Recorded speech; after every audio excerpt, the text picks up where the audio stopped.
അസ്സലാമു അലൈക്കും വറഹ്മത്തുള്ളാഹി വബറകാതുഹു. നമ്മളിന്ന് വീഡിയോയിൽ നോക്കാൻ പോകുന്നത് 4ാം ക്ലാസ്സുമായി ബന്ധപ്പെട്ട താരീഖിലെ പാദവാർഷിക പരീക്ഷയ്ക്ക് വരാൻ സാധ്യതയുള്ള കുറച്ച് മോഡൽ ചോദ്യങ്ങളാണ്. ആദ്യത്തെ പ്രവർത്തനം നോക്കാം. വ്യക്തമാക്കാം. ചോദ്യം 1. അലി റളിയല്ലാഹു അൻഹു ഇസ്ലാമിൽ അംഗമാകുമ്പോൾ പ്രായം. അലി റളിയല്ലാഹു അൻഹു ഇസ്ലാം മതം സ്വീകരിക്കുമ്പോൾ അദ്ദേഹത്തിൻ്റെ പ്രായം 10 വയസ്സ്. അടുത്ത ചോദ്യം. ഹബശയിലേക്ക് രണ്ടാമത് ഹിജ്റ പോയവർ എത്ര പേരുണ്ടായിരുന്നു?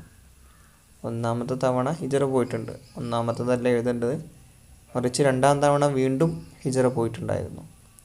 അതിലെത്ര പേരുണ്ടായിരുന്നു? ഉത്തരം 83 പുരുഷന്മാരും 18 സ്ത്രീകളും. ഇനി അടുത്ത ചോദ്യം. ഹബശയിലേക്കുള്ള ആദ്യ ഹിജ്റയിൽ എത്ര പേരുണ്ടായിരുന്നു? ആദ്യ ഹിജ്റയിൽ 10 പുരുഷന്മാരും 4 സ്ത്രീകളും. രണ്ടാമത്തെ ഹിജ്റ നമ്മൾ പറഞ്ഞല്ലോ, 83 പുരുഷന്മാരും 18 സ്ത്രീകളും.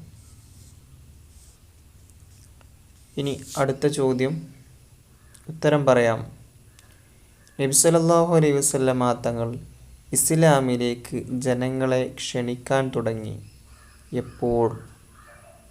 എപ്പോഴാണ് നബി തങ്ങൾ ഇസ്ലാമിലേക്ക് ജനങ്ങളെ ക്ഷണിക്കാൻ തുടങ്ങിയത്? ഉത്തരം നുബുവത്ത് ലഭിച്ചതിനെ തുടർന്ന് നബി സല്ലല്ലാഹു അലൈഹി വസല്ലം ജനങ്ങളെ ഇസ്ലാമിലേക്ക് ക്ഷണിക്കാൻ തുടങ്ങി. ഇനി അടുത്ത ചോദ്യം. പരസ്യ പ്രബോധനം തുടങ്ങിയപ്പോൾ നബി സല്ലല്ലാഹു അലൈഹി വസല്ലമ തങ്ങളെയും സ്വഹാബികളെയും ഖുറൈശികൾ എന്ത് ചെയ്തു? ഉത്തരം പ്രയാസപ്പെടുത്താനും ദ്രോഹിക്കാനും തുടങ്ങി. ഇനി അടുത്ത ചോദ്യം. നബി സല്ലല്ലാഹു അലൈഹി വസല്ലം സ്വഹാബികൾക്ക് ഹബശയിലേക്ക് ഹിജ്റ പോകാൻ അനുവാദം നൽകി. എപ്പോഴാണത്? പോകാൻ അനുവാദം നൽകിയ സന്ദർഭം ഏതാണ്? മക്കയിൽ മുസ്ലിങ്ങളുടെ ജീവിതം ദുസ്സഹമായപ്പോൾ. അടുത്തത്. ഖുറൈശികൾ നബി സല്ലല്ലാഹു അലൈഹി വസല്ലം കുടുംബത്തെ ദ്രോഹിക്കൽ വർദ്ധിപ്പിക്കാൻ കാരണം എന്തായിരുന്നു? അബൂ ത്വാലിബിൻ്റെ മരണം. അടുത്ത പ്രവർത്തനം ആരാണെന്ന് എഴുതാനാണ്. 1. സ്ത്രീകളിൽ നിന്ന് ആദ്യം ഇസ്ലാം സ്വീകരിച്ചത് ആരാണ്? സ്ത്രീകളിൽ നിന്ന് നബി സല്ലല്ലാഹു അലൈഹി വസല്ലമയുടെ ഭാര്യയായ ഖദീജ ബീവി. ചോദ്യം. കുട്ടികളിൽ നിന്ന് ആദ്യം ഇസ്ലാം സ്വീകരിച്ചത്? കുട്ടികളിൽ നിന്ന് അലി ഇബ്നു അബീ ത്വാലിബ് റളിയല്ലാഹു അൻഹു ആണ് ഇസ്ലാം മതം സ്വീകരിച്ചത്. അടുത്തത്. പുരുഷന്മാരിൽ നിന്ന് ആദ്യം ഇസ്ലാം സ്വീകരിച്ചത്?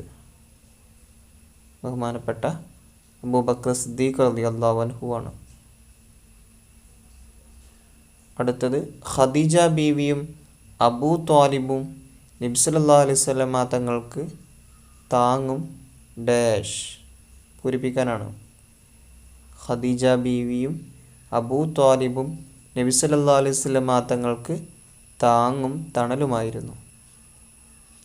ഈ സ്ത്രീകളിൽ നിന്നും പുരുഷന്മാരിൽ നിന്നും അതുപോലെ കുട്ടികളിൽ നിന്നും അടിമത്ത മോചനം നേടിയവരിൽ നിന്നും ഇസ്ലാം മതം സ്വീകരിച്ചത് ആരാണെന്ന് ചോദിക്കും.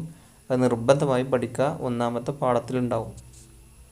പിന്നെ അതുപോലെ ധാരാളം ചോദ്യപേപ്പറുകൾ ഇതിനു മുമ്പ് ചെയ്തിട്ടുണ്ട്. അത് കിട്ടാത്തവർ താഴെ കമൻറ്റ് ചെയ്യണം. അതുപോലെ തന്നെ ഓരോ ചാപ്റ്റർ ബേസ് ചെയ്തിട്ട് ഓരോ പാഠത്തിൽ നിന്നുള്ള ചോദ്യോത്തരങ്ങൾ തയ്യാറാക്കിയൊരു ക്വിസ് ഉണ്ട്. അത് ഇതുവരെ ആയിട്ടും ചെയ്യാത്തവർ ക്വിസ് എന്ന് ടൈപ്പ് ചെയ്ത് വിട്ടാൽ മതി. ഞാൻ അതിൻ്റെ ലിങ്ക് വിട്ടുതരുന്നുണ്ട്. അത് നിർബന്ധമായും ചെയ്തു നോക്കുക, കാരണം വളരെയധികം ഉപകരിക്കുന്ന ക്വിസാണ്. ഇനി അടുത്തത്. എത്യോപ്യൻ രാജാവ് നജാഷി. അടുത്തത്. ആമുൽ ഹുസൻ. എന്നാണ് ആമുൽ ഹുസൻ? നുബുവത്തിൻ്റെ 10ാം വർഷം. അടുത്തത് നബി സല്ലല്ലാഹു അലൈഹി വസല്ലമയുടെ കുടുംബം മലഞ്ചെരുവിൽ താമസമാക്കി. എത്ര വർഷമാണ് താമസമാക്കിയത്? 3 വർഷക്കാലം. ഇതോടുകൂടെ നമ്മുടെ താരീഖുമായി ബന്ധപ്പെട്ട ചോദ്യോത്തരങ്ങൾ അവസാനിച്ചു. അസ്സലാമു അലൈക്കും വറഹ്മത്തുള്ളാഹി വബറകാതുഹു.